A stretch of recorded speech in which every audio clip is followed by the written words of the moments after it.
we will, for the first half of the class, we'll quickly recap. As Abdul Rahim said, he will be watching us live on the Facebooks and going live on the Facebook. So we'll quickly discuss what is price mechanism. And then in the second half of the class, right, yes, right. And then in the second half of the class, so we'll start off with the last topic that we had already, I guess, which was macroeconomic policies, fiscal, monetary, and all those things, right? Which is the last unit. And after that, we will, just give me a second.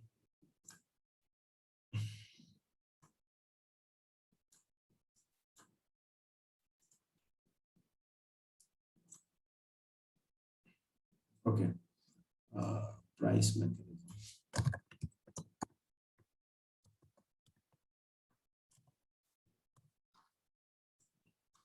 Just a second.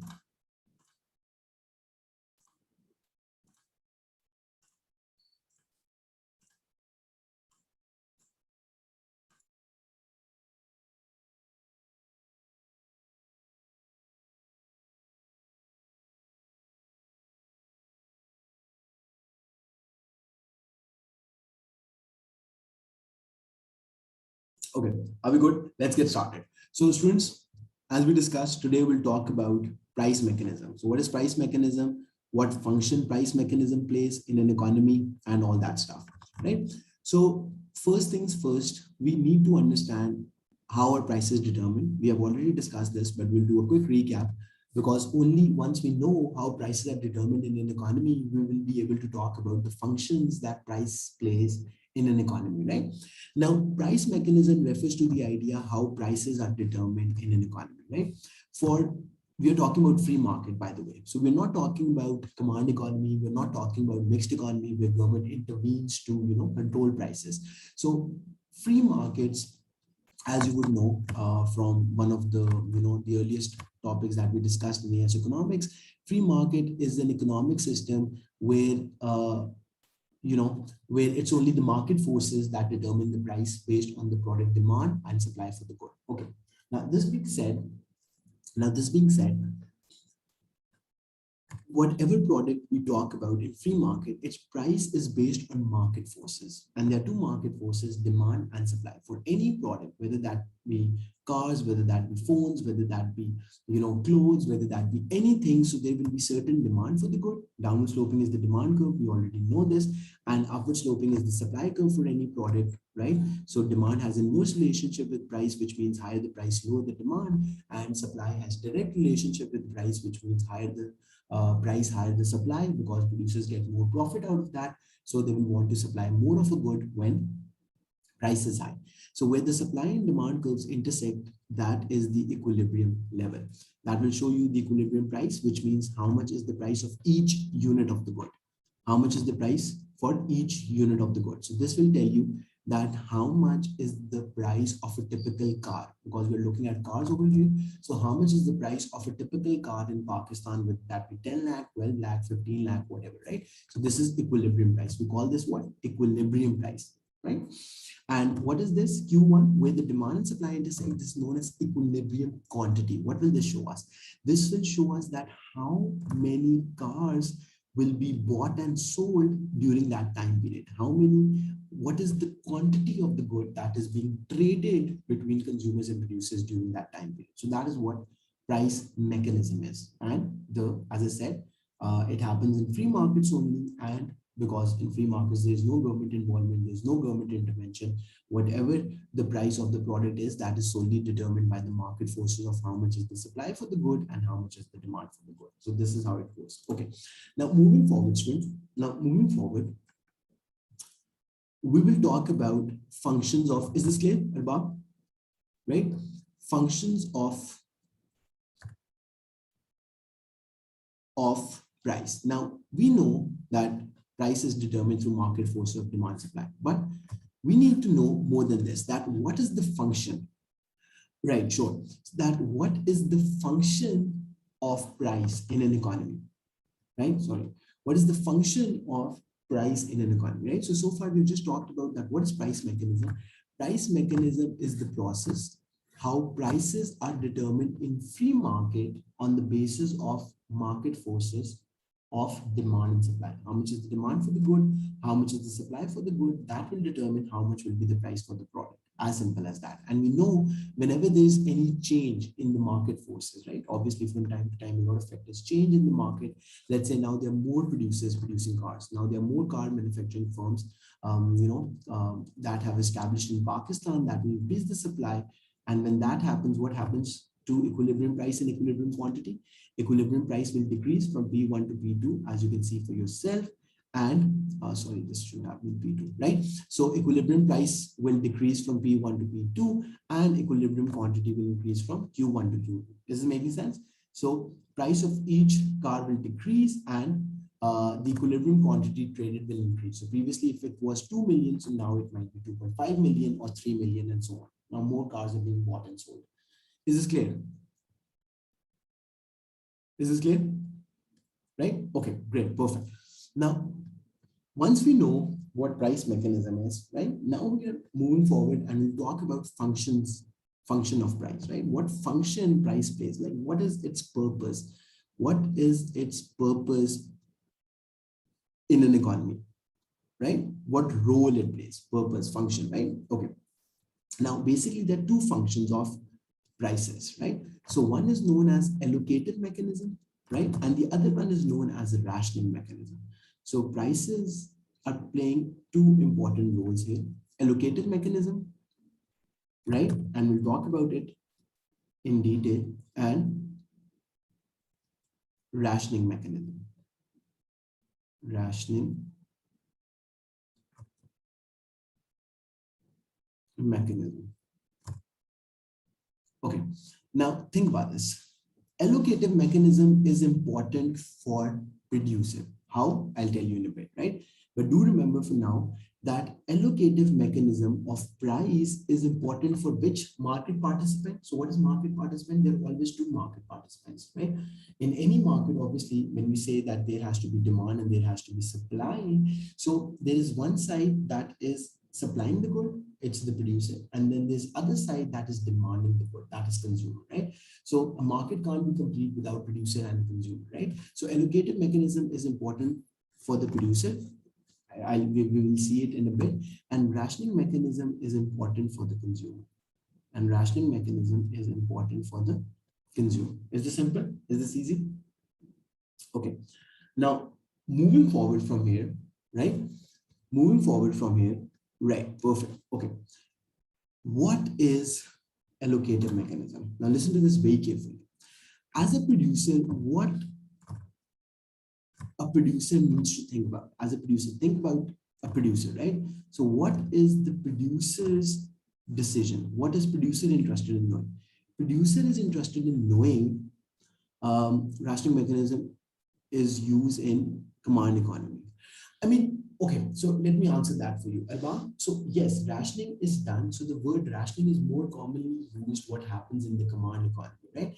But even in free market, rationing has to be done. And I'll tell you in a bit, I totally get what you're trying to say, that in command economy, price is not the thing that is rationing. So rationing just means how to distribute. Now listen to this. Rationing just means how to distribute. In command economy, government is not distributing goods on the basis of price. It's not distributing goods on the basis of affordability. It's distributing goods on the basis of need. Whereas in free market, the rationing happens on the basis of affordability, on the basis of price. Are you getting me? So who gets to buy the iPhones, or who gets to buy the, who gets to buy, let's say, any product, right? So who gets to buy the new car that is being produced and so on, right? It depends solely on the affordability. If you can afford, you can buy that car. If you cannot afford, you won't be able to buy that car. Okay, so we'll come to it in a bit, right? Okay, so have a look at this. Coming to the allocative mechanism, right? So we will make the normal price market equilibrium diagram. We'll make the normal market equilibrium diagram where we have price on the y-axis and we have quantity of, let's say, wheat, sugar, any product that you can think of on the x-axis, right? Is this simple? Okay. Now, what do you need to add to this graph is normal demand and supply for the product. So downward sloping will be the demand for the good, wheat in this case, and upward sloping will be the supply for the good, which in this case again is wheat, right? So where the initial demand supply of the product are intersecting, that will be your original equilibrium point E1, and that will show you what? That will show you the original price, original equilibrium price. So let's say each unit of wheat was selling for 100 rupees in Pakistan, and the total quantity that was being traded in Pakistan, which is Q1, was, let's say, 10 tons, right? 100 tons, let's say 100 tons, right? In Pakistani market, 100 tons of wheat was being traded, like produced and sold. Is this clear so far? Any confusion so far? Now we are about to explain what happens in the case of, tons. Okay, let me write it over here. What happens in the case of allocative mechanism? So we are looking at it from producer point of view. We're looking at it because allocation. Where is the word coming from? Allocation comes from the word, allocative comes from the word allocation, right? So if you remember, when we talked about different types of economic systems, we discussed that how resources are allocated, how producers decide what to produce and what not to produce. Right? Are you getting me? So it is coming from the word allocation, how you allocate resources between different things, whether you should produce more wheat, whether you should produce more, sugar, right? Right? Yes. So, right. So there were three questions that any economic system had to answer, right? I think you're talking about those. But one of those questions was what to produce, right? What, how, and for whom to produce. Exactly. So allocative mechanism is asking, it's about the question what to produce. Are you getting me? Yes. Now you're thinking on the right line. So allocative mechanism is talking about what to produce, whereas the rationing mechanism would be looking at for whom to produce, like who gets to buy the products that you have produced. Is this making sense? So at the moment, we are talking about allocative mechanism that would focus on what to produce. Is by free market. Yes, yes. Because otherwise, think about this. In command economy, okay, I get what the confusion is. In command economy, everything is done by the government. And government is doing on its own understanding. Government is not looking at the prices. So government will not look at the price in command economy to decide that it should produce more food, or it should produce more vaccination, or it should produce more houses. Government just has its own idea of what is important. Government just has its own idea of what is important, and then government would just provide on its own, right? Whereas on the other hand, in free market, allocative mechanism is based on prices, right? In free market, allocative mechanism based on prices. So it is the prices that dictate what to produce, and for whom to produce. Is this making sense? Right? So, I mean, both functions happen in both the economic systems, right? So you do need allocative mechanism and rationing mechanism in command economy, because obviously there has to be some system in place that will tell you what to produce and for whom to produce. Right? And similarly, allocative mechanism and rationing mechanism is also present in free market. But in command economy, prices don't play that role. It is the central decision-making body, right? It is the government own elected department that decides, okay, we should produce this, right? Like what happens in North Korea as well, right? What happens in North Korea, right? So North Korea is a command economy. So it is their supreme, leaders or authorities that decide, okay, this is what we need for the country. This is what will be produced. We will ban this thing. We will not let, this happen and so on, right? So they are taking control of all the things that are happening, right? But this is not happens in a free market. It is the prices that will decide what will be produced and who are the people who will buy that. This is making sense? Okay. Now think about this. Let's say for some reason, the demand for wheat increases. So right now we're talking about allocative mechanism and we're looking at what to produce, right? So the demand for your product increases. So there's more demand for wheat now, right? We know when that happens, the demand shifts to the right. the demand will shift to the right, right? Now, listen to this carefully. Now, this will be your new equilibrium in the market because this is where the supply and demand for the product are intersecting. This is where the supply and demand for the product are intersecting. So at the new equilibrium, you can see it for yourself that the price of per kg or per ton of wheat increased from, let's say, 100 to, let's say, 150 or whatever, right? And the equilibrium quantity will also increase as shown through the graph. So equilibrium quantity will, let's say, increase from 100 to 120 or whatever tons or whatever. Now, think about this. Since the price of the product increased, that gave the signal to the producer. That could increase for any reason. We just assume that it will increase, right? So that could increase for any reason. All the factors that we studied. Why does demand for a product increase? Because there's more population. More population obviously means more demand for food, more demand for wheat, or that could be because changes in people eating preferences. Previously, people used to prefer more rice, but now a new research has discovered that wheat is more healthy food compared to other things. Blah blah blah blah blah blah. Right. So any of those reasons. So when that happens. Right. So what I'm trying to explain how allocative mechanism works. So when the demand for a product increases, that is the signal for the producer that it is becoming more profitable. Right. So when the demand for a product is increasing, that is a signal for the producer that it is becoming more profitable. The product is becoming more profitable to produce, and therefore there will be extension in quantity supply. You do understand what extension is. Due to change in price, when there's change in supply, that is known as extension in quantity supply. Are you getting? Is this making sense? Right? So let me write this down for you. Due to, right, so let's put it down like this, allocative mechanism. When price of a product increases,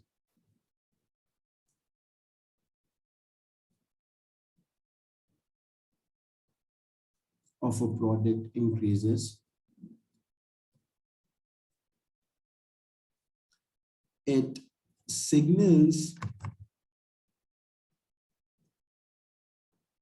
to producer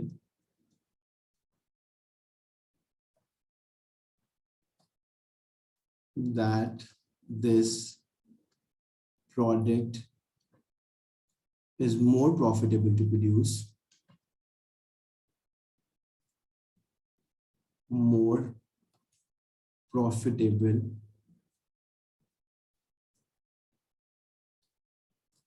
to produce, and therefore they will reallocate their resources, right?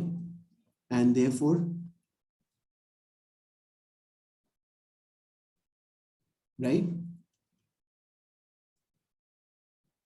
will reallocate from other products to this product, right? Because think about this. What is the producer's main objective? What is a private producer's main objective? Who can tell me? They will reallocate their resources from other products to this product, right? Just give me a second.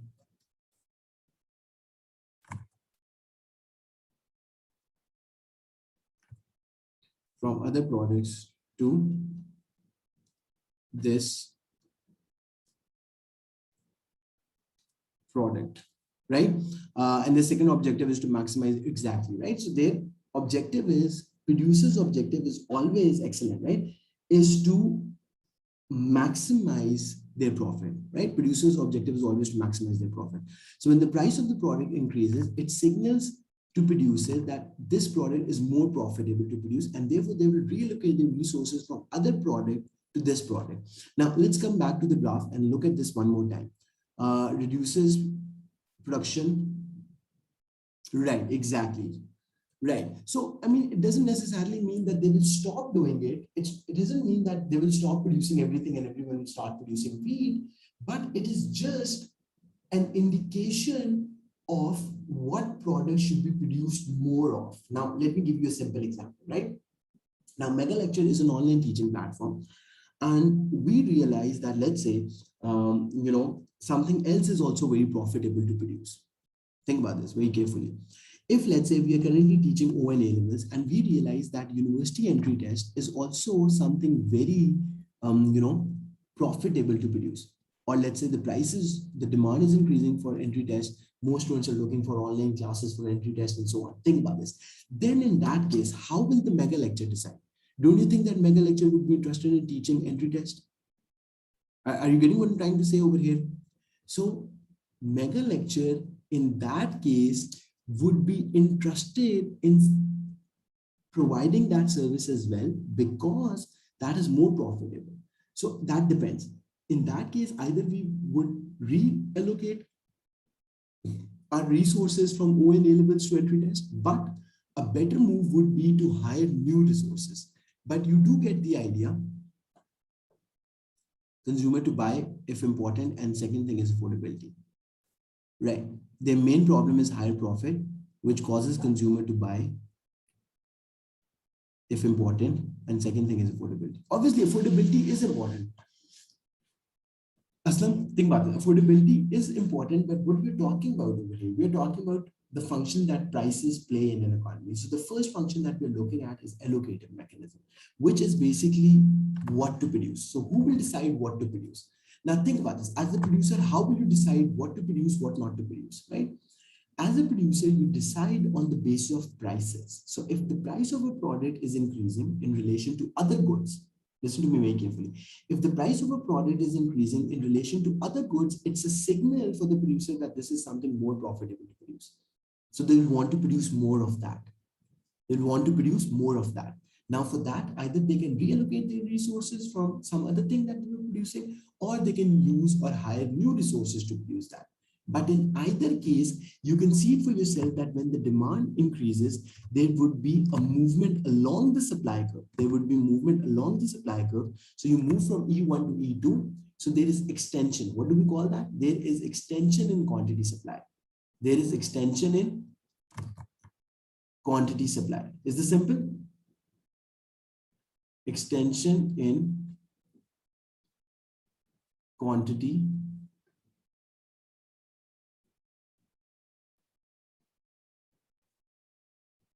supply, right? So that is how the allocative mechanism works. So before we move on, if there's any question, please ask me right now.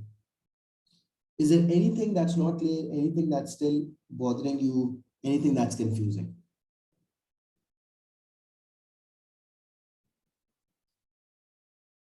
Yeah, is this clear? Right? So this is the explanation. Zain, is it making sense? So this is the explanation. Clear, very good. That you need to understand. When the price of a product increases, right? And if you can add one more thing over here, in relation to other products, right? So when the price of the product is increasing, especially, right, in relation to other products, which means that other products are not becoming, their prices are not increasing that much as much this product price is increasing in relation to other product prices, right? Then that is a signal that this product is becoming more profitable. So this product is becoming product prices. So this product is becoming more profitable, right? Right? And therefore, producers will reallocate or use more resources to produce this product. So there will be basically extension in quantity supplied, and they will start producing more. As simple as that, right?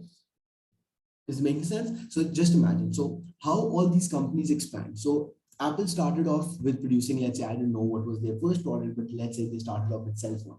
They produced cell phone, and over time they realized, oh, making laptops is also a profitable thing. So they moved into laptop markets as well. And then they realized that producing desktops, Macintosh, whatever it is, right?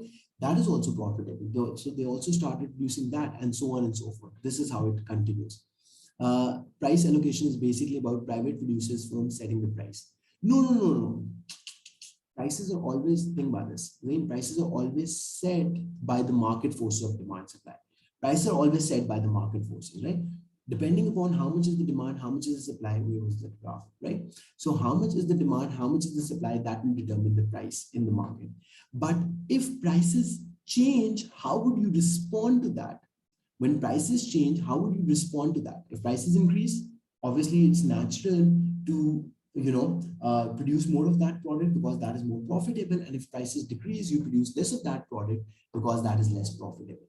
This is simply what you need to understand, right? So I just showed you the example that how, what will happen when there is increase in demand, because increase in demand would result in higher prices, and due to higher prices there would be extension in quantity supply. If it's the other way around, that the demand is decreasing, if it's the other way around that the demand is decreasing, right, then your demand curve will shift to the left, your demand curve will shift to the left, and because of that your prices will decrease. And when your prices decrease, what happens? There would be contraction in, just a second, there would be contraction in quantity supply. So now this is less profitable, so now you want to produce less, right? And then what producers do as the result? Decreasing the demand will obviously decrease the price, but how will producers respond to that? That is what allocative mechanism is. That is what allocative mechanism. So if the price increases, there's extension in quantity supplied, which means that they're interested in producing more because that's more profitable. If there is, if there is decrease in demand, there is lower prices, and that means there will be contraction in quantity supplied, right?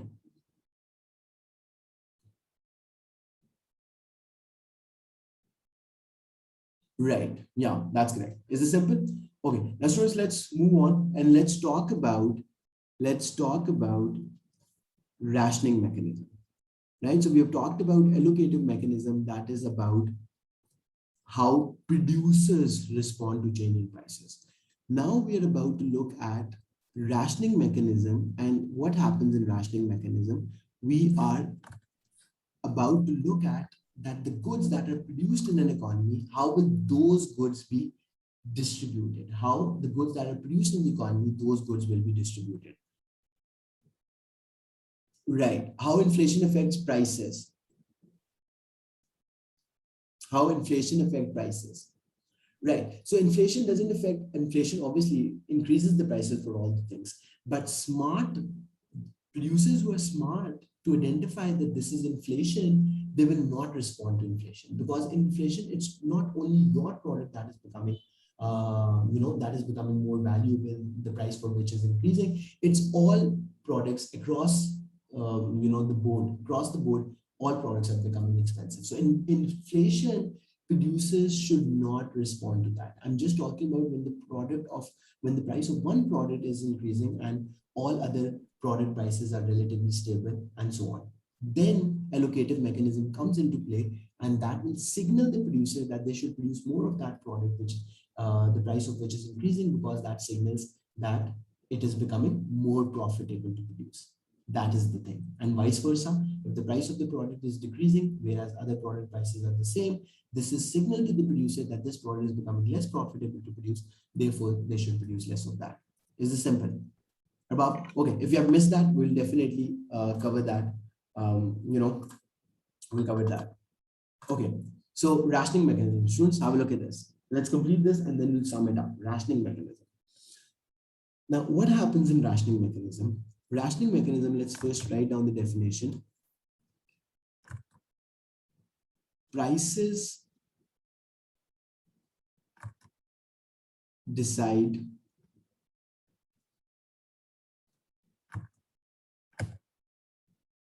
the affordability people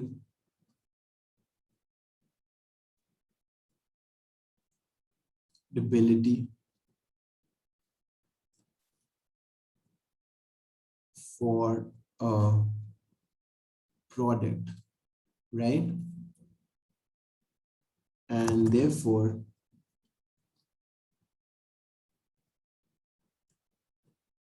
prices will decide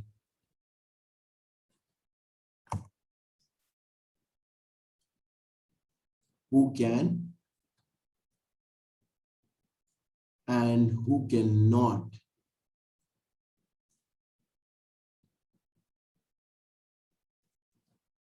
buy a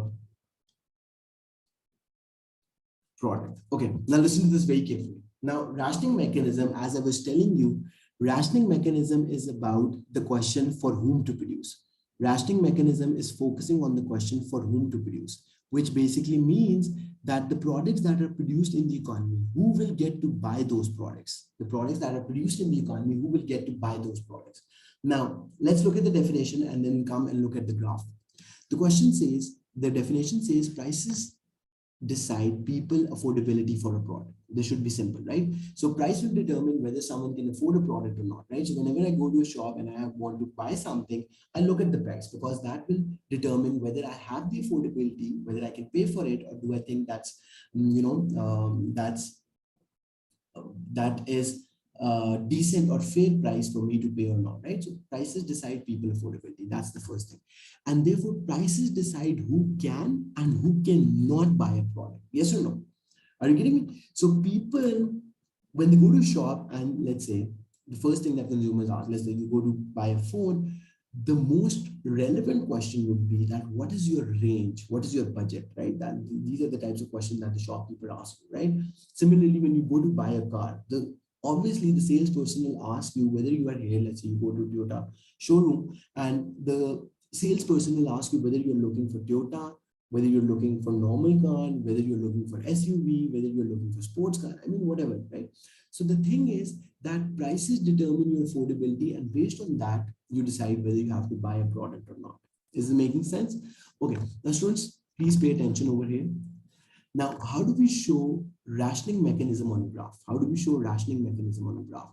So you will first of all draw the normal market equilibrium graph. So you will have price on the y-axis and you will have quantity of that product on the x-axis, right? Let's say we're looking at quantity of cars. We're looking at the graph for market for cars. So downward sloping will be your demand for cars, right? And upward sloping will be your supply for cars. D1, downward sloping demand. How much is the demand for cars in the market? How much is the supply for cars in the market where the two intersect? That will be your equilibrium point. Is this simple? Is it making sense? That will be your equilibrium, right? So P1 is showing the price of an average car in the market. P1 is showing the price of the typical average car in the market, and Q1 is showing you the equilibrium quantity. Q1 is showing you equilibrium quantity, which shows basically how much cars will be bought and sold during that time period. Is this simple? Right. Okay. Now think about this. At this price, right? At this price, now listen to me very carefully. There are few people who are lying on this point of the demand curve. Now listen to me very carefully. There are few people who are lying at this point of the demand curve, which means that, think about this. If the price, let's take specific values so that it becomes more clear. So right now, let's say the price of a typical car in Pakistan is 15 lakh rupees. Is there any confusion so far? What was P1? P1 was the equilibrium quantity. So how much is the price? Like each car, an average typical car in Pakistan is costing 15 lakh rupees, right? And how much quantity is being sold in the market? Let's say 1 million. Right now, 1 million cars are being bought and sold in Pakistani market per year. Any confusion so far? Right? Now, what I was about to explain you that let's say there are few people who lie on this part of the demand curve, which means what? That they can buy the car if that is for 12 lakh rupees. They can't buy it for 15 lakh rupees. They can buy it if that is for 12 lakh rupees. Is this making sense? So then would they buy it at this point? If someone is able to afford a 12 lakh car, right? 12 lakh rupees car, and that means that they're lying on this point of the demand curve. So my question to you is, will they be buying the car when the equilibrium price is 15 lakh? Answer it yes or no. Will they buy the car when the price is 15 lakh rupees if their demand is for 12 lakh? That is their maximum ability to pay. So 12 lakh is their maximum ability to pay. They would not. Is everyone clear on this? Is it making sense? But then what happens? Let's assume for some reason, the supply curve shifts to the right. The supply of cars in Pakistan shifts to the right. Why? Because let's say what's happening over here, new car producer has set up in Pakistan, or let's say government has given subsidies, or let's say the cost of production has decreased. I mean, all the factors that shift the supply curve to the right? We have already discussed this. All the factors that cause a rightward shift in supply. If let's say one of those factors one of those factors happened, and therefore your supply curve shifted to the right. So now what happens, students? Now what happens? Now the new equilibrium has come to this point. Now the new equilibrium has come to this point. Your equilibrium price of cars have dropped from 15 lakh rupees to 12 lakh rupees. Now my question to you is this person now able to buy a car? Would this person now buy the car who was lying over here, whose affordability was only 12 lakh? Now, with the rightward shift in supply due to any factor, as I just said, because perhaps the cost of production has decreased, or perhaps, the government has given subsidies, or let's say more producers has set up in the market, because of which the supply has increased. So now would this person be able to buy the car? That's my question. Yes or no?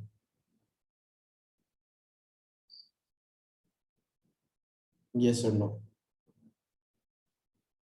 Come on, right? So the answer to that is, sorry, the answer to that is yes, right? So about the question was fairly simple. Now listen to this carefully, students. So originally the equilibrium was at where the original supply and demand were intersecting. So this was your original supply curve. This was your original demand curve, right? So the equilibrium was at this point E1, right? And at E1 equilibrium, how much was the price of each car? So the price of each car, let's assume, was 15 lakh rupees. Is this simple? Any confusion so far? That is how prices are determined in the market. Now, what happens? Let's say there is someone who lies on this point of the demand curve, right? There's a person who lies on this point of the demand curve, which means what?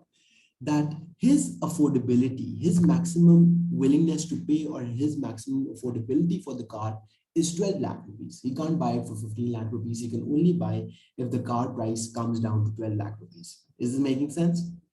Is this simple, right? Then what happens? Right now, he won't be buying the car because the car is for 15 lakh rupees. His affordability is maximum 12 lakh rupees. So he might have bought a motorcycle, or he might be using Kareem, or he might be using something else, or public transport. Is everyone clear on this so far? Right? Now, in future, for some reason, the supply of cars in Pakistan increased. The supply of cars in Pakistan has increased. It has shifted to the right. Why? Because there can be so many different factors. Let's say the government has given subsidies, new producers, car producers have entered the market, the cost of production has decreased, blah, blah, blah, blah, blah, blah. Right? Now, can this person buy the car? Right? The answer to that is yes, right? Because now it has become affordable for him. It's for 12 lakh rupees. Now he can buy it. Now he'll most probably do that, right? So same is the idea, right? So that is what rationing mechanism says. That rationing mechanism says that based on prices, right? Rationing mechanism says, right, that it is the prices that will determine whether someone can buy something or not. It is the prices that will determine whether someone can buy something or not. Right? Is this making sense? So on the other hand, if something opposite would have happened, right? Now, instead of 15 lakh rupees, obviously the prices can go in either direction. If instead of increase in supply, there might have been a decrease in supply. So if there would have been a decrease in supply, then what? Right? Then what? The prices would have increased above 15 lakh rupees. The prices would have increased above 15 lakh rupees, right? And therefore, now lesser people are able to afford because prices have gone even higher. So previously, who were able to afford at 15 lakh rupees, and if now the price have gone to 18 lakh rupees, these people might not be able to buy. They might not be able to afford. Is this making sense? Students, is it making sense? Okay, so we'll do a quick recap, right? We'll do a quick recap.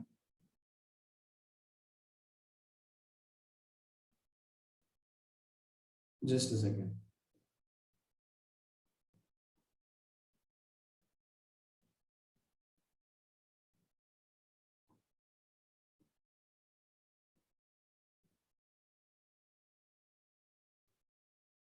Right. Okay. Now, welcome assalam, Abdurrahim. Okay, now students, think about this. Now, first things first.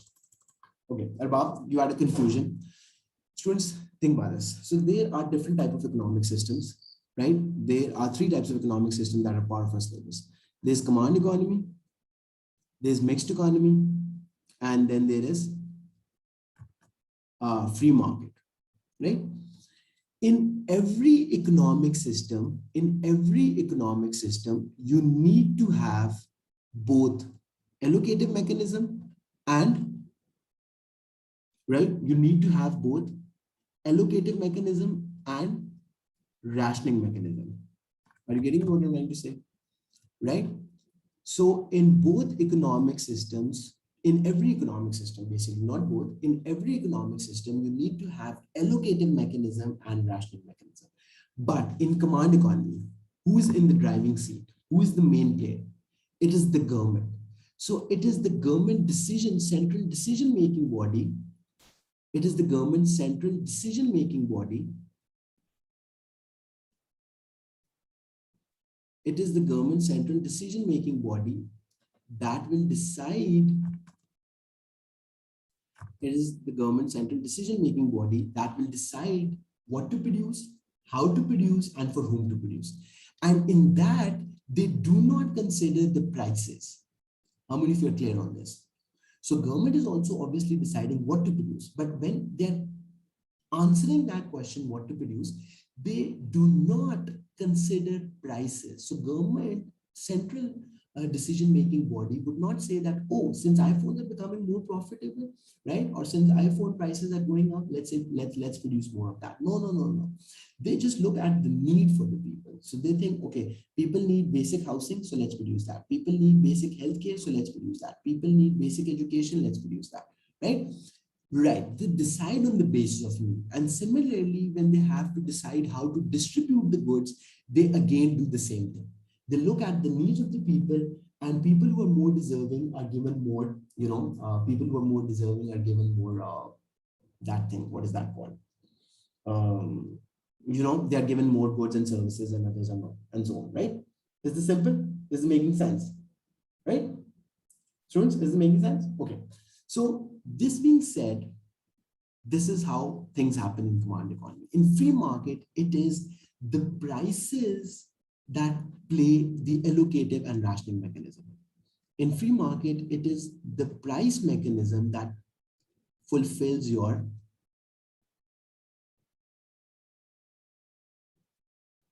mechanism that fulfills rationing and allocative mechanism.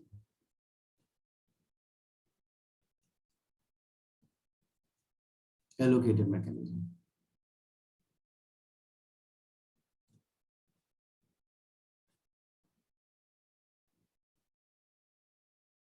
Is this simple? Okay. Now, moving back, what is allocative mechanism? I told you, allocative mechanism is about the producer. It is basically how producers use prices to decide. Right? Now listen to me. Allocative mechanism is what helps producers to decide what to produce, how much to produce, and so on. On the other hand, rationing mechanism helps the consumers to decide how much they can buy, how much they can afford, and how much they can buy, right? Are you getting me? Okay, now starting off with allocative mechanism. Now listen to this carefully. Now in allocative mechanism, what happens? Let's say originally the market was in equilibrium where your original supply curve and original demand curve were intersecting. So this was your original equilibrium. This was your equilibrium price, which was P1 equals to 100, and this much was your equilibrium quantity, which is 100, right? Easy. Okay. Now, due to some reason, the demand for the product increased. So in this case, we're looking at wheat. So let's say Pakistan's exports have increased. There's more demand for Pakistan's wheat. And then there is perhaps, there's more demand for Pakistan's wheat. Other things could be, let's say, population of Pakistan has increased. So there's more demand for wheat. There's a new research that shows that wheat is more healthy as a food option compared to rice and fish or whatever, right? So due to any reason, let's say the demand for wheat has increased. So when that happens, students, think about this. So you will move to a new equilibrium, which would be E2. You would move to a new equilibrium, which would be E2. So your equilibrium price would increase from P1 to P2. Your equilibrium price will increase from P1 to P2, and your equilibrium quantity will increase from Q1 to Q2. Your equilibrium quantity will increase from Q1 to Q2, right? Now, this means extension in supply. We do know that when there is change in the price, and due to that, there's increase in supply. So supply didn't increase, the supply curve didn't shift, but there's extension in quantity supply. That is what we call it. Yes or no? There's extension in quantity supply. Are you getting me? So that is what allocative mechanism says, that when the price of a product is increasing, since it is becoming more profitable. Now, listen to this very carefully. Think about this. When the price of a product increases in relation to other product prices. So let's say other product prices are stationary, constant, nothing has changed, but one product out of all the other products is becoming expensive, its price is increasing. Then what does it signal? It signals to producer that this product is more profitable to produce. So when the price of one product is increasing in relation to other product prices, then it signals to the producer that this product is more profitable to produce, and therefore they will reallocate their resources from other product to this product. And therefore they will reallocate their resources from other product to this product. This is making sense, right? So that is what allocative mechanism is. That is what allocative mechanism is. And vice versa, when the price of a product is decreasing, you will want to produce less of that because that's not very profitable to produce. Are you getting me? So I was giving you an ideal example for that. So when Apple started off producing with, let's say, phones, right? Or any other product, right? Let's say Samsung started off with phones, right? And then Samsung realized, oh, tablets can be more profitable thing to produce. So they added tablets to their product portfolio. Then they saw televisions are also a profitable thing to produce. So they also added that, right? Then they started producing, let's say, other things as well. Right? So let's say they started producing chargers, or let's say something else. But then they realized, oh, this product is not very profitable to produce. Then what will they do? Right? What will they do if they find out that one product is not very profitable to produce? So they will drop that from their product line. They'll drop that from their product line. Yes or no? Because they don't want to waste their resources producing something that is not contributing a lot to their profits.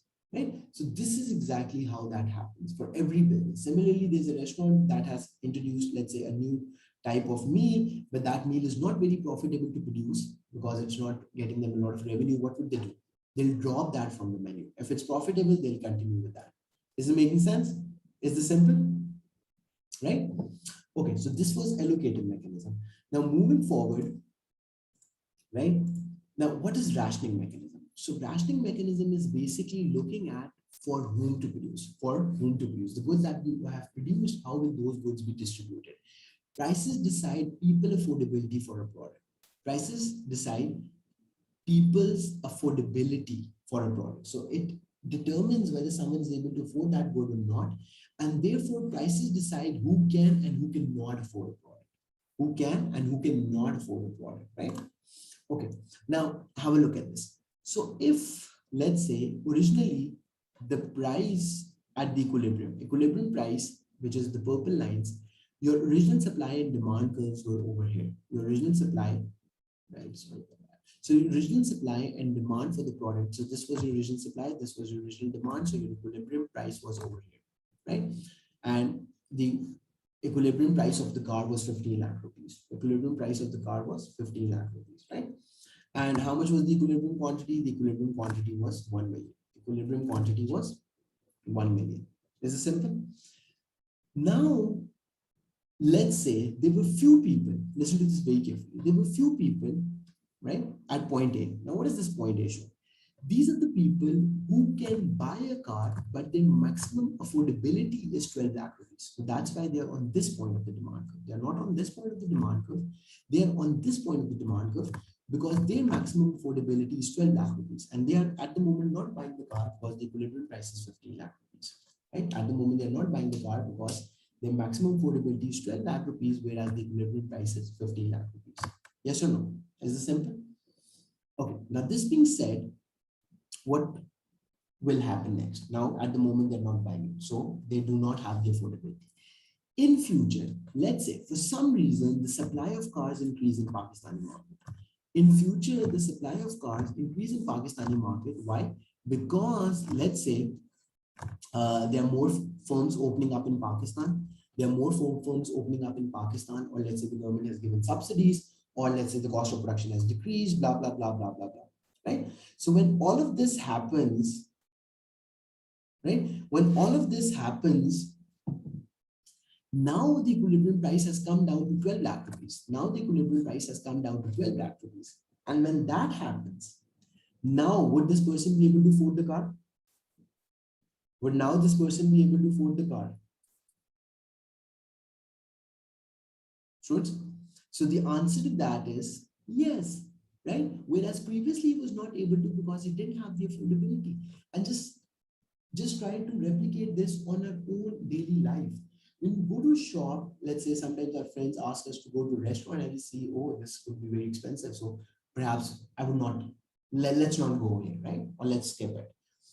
And similarly, when you go to shop and you see something is affordable and so on, and then you're like, okay, let's buy that. So long story short, it always from consumer point of view, the rationing mechanism works through prices. So if prices are low enough, which are signal for you to show that whether you can afford something or not. So if prices are low enough, you buy that product. If prices are not low enough, you just skip that. Is this simple? Is this making sense? Right? Right? Okay, perfect. So that was about rationing and allocative mechanism, right? This is all what you need to know. So we'll stop here for today. Inshallah, tomorrow we'll continue with the macroeconomic policy that we're talking about, and then we'll continue from there, right? Is this good? Okay, so take care. Have a good night. I'll see you tomorrow at the same time. Right. Which ones, Arba? But do remember that this is taking our time away from the past paper practice. We are still left with one more topic and we still have to do our past paper. Nationalization, privatization. Okay, we can do that. We can do that. Okay, no problem. One maximum 1 day should be enough, right? Not that it's not very important from exam point of view, but obviously since this is part of our syllabus, we'll do it, right? So tomorrow, do remind me, we'll do that. Okay, so take care. I'll see you tomorrow. Take care. Allah Hafiz.